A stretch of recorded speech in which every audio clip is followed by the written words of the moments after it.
Je tiens à vous rappeler les mesures de prévention vis-à-vis des acariens qui sont des sales bébêtes dont il faut plutôt se débarrasser pour éviter les rhinites allergiques, asthme et conjonctivite allergique. Cela plutôt en période automno-hivernale, tout en sachant que les acariens nous accompagnent toutefois tout au long de l'année. Alors, dans un premier temps, c'est très facile à faire. Vous aérez matin et soir pendant 15 à 20 minutes votre chambre. Éventuellement, vous pouvez aussi ouvrir votre lit. Donc, surtout, bien aéré. Vérifiez également la ventilation, la VMC, pour savoir si elle fonctionne bien.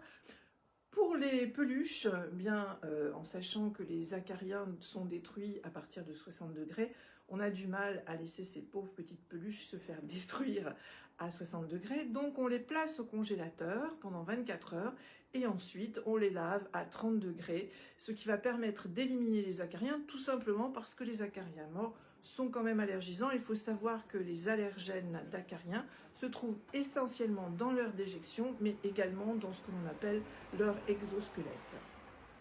Pour faire les poussières, eh bien, il vaut mieux un chiffon électrostatique ou bien un chiffon humidifié, tout simplement, légèrement humidifié pour éviter d'abîmer les meubles et plutôt éviter ce genre de plumeau qui va plutôt disperser les poussières.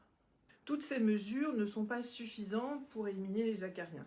Ce qu'il faut absolument pour le lit, c'est entourer le matelas avec une housse anti-acarien, mais attention, pas n'importe quelle housse anti-acarien, il faut que ce soit une housse qui entoure complètement le matelas, avec une fermeture éclair, et à l'intérieur, vous voyez, voilà, il y a une fermeture éclair, et à l'intérieur, en fait, il y a un film, en général, en polyuréthane.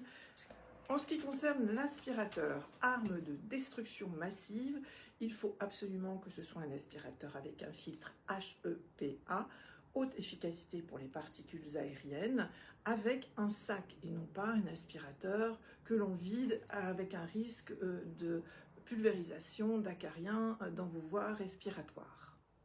Et pour finir, n'oubliez pas mon livre qui est sorti au mois de mars 2022, Les nouvelles allergies, où vous trouverez plein de solutions et de réponses à vos questions sur justement ces nouvelles allergies, les nouveaux allergènes et comment s'en débarrasser.